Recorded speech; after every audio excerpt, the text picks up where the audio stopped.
I'd like to take a personal point of privilege here before I get and announce the youth tour winners.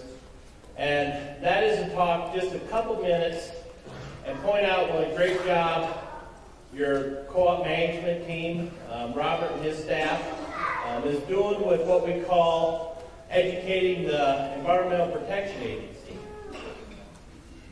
Many of you have participated in signing up with these cards that say action.coop on them. And many of you have already heard the story of what that's about, but let me, for those of you that may not have heard, the EPA has come out with what they call a new plant rule. And it's all the environmental conditions that if you build a new power plant in this country, that you have to adhere to. And why that's important is because right now, these new standards and the conditions they put on a new plant cannot be complied with if you're trying to burn coal as a fuel source. They got one under construction down Mississippi. Started out at $2.5 billion plant. It's now about a $5.2 billion plant. And no one's ever sure if it's ever going to work. Now, luckily, we're not in the middle of trying to build a new coal plant right now for any of the co-ops here in New Mexico. But in June of this year, they're going to be coming out with what they call the existing plant rule. And these are going to be the conditions put on all existing plants.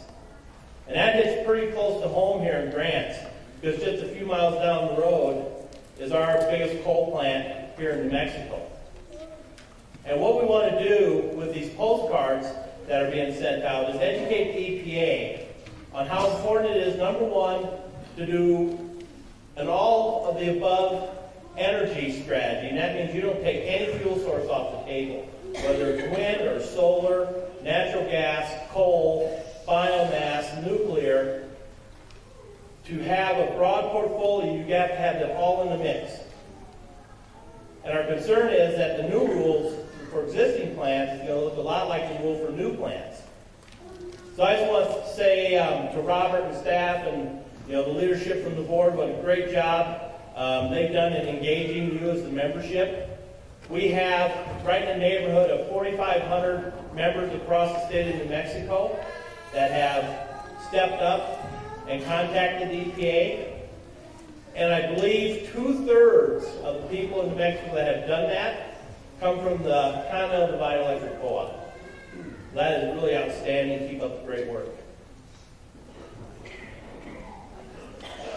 Now each year, your co-op nurtures the future generations of the values of democracy and cooperation through the National Government in Action Youth Tour Program. Continental Divide selects 2 high school juniors from within its service area to participate in this once-in-a-lifetime experience. And then the delegates compete in an essay or speech writing contest, which is typically held in the fall. Now they join the 35 or so high schoolers from New Mexico, who then go to the bigger group, and this is about the second or third week in June, where 1,500 young people from across the country will get together. This year, Grants High School juniors Savannah, Pena, and Rene Smith were chosen to visit Washington, D.C. for a week this June with the 1,500 others from across the country.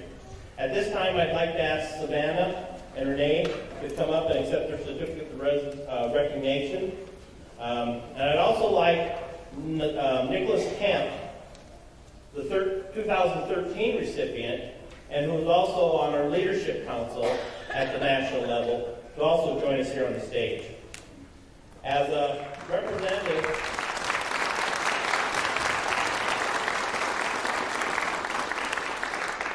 representative on the Youth Leadership Council, Nicholas attended a leadership workshop in Washington, D.C., and he recently attended NRECA's annual meeting that helps with all of these action.coop emails that go out to our national, or to our members of Congress and the Environmental Protection Agency. We were pleased to have Nicholas represent New Mexico and Continental Divide. So if you would also please come up and accept a certificate of recognition.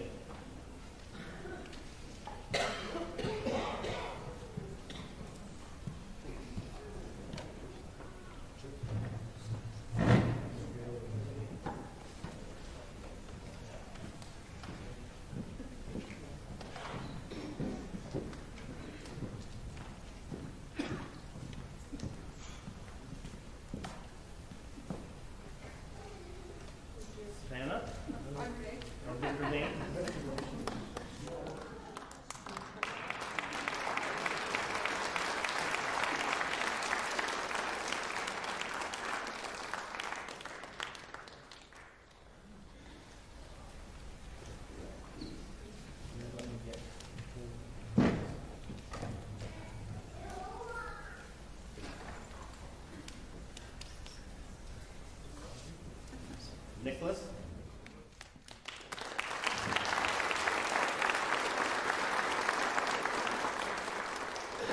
And Nicholas, would you like to say a few words?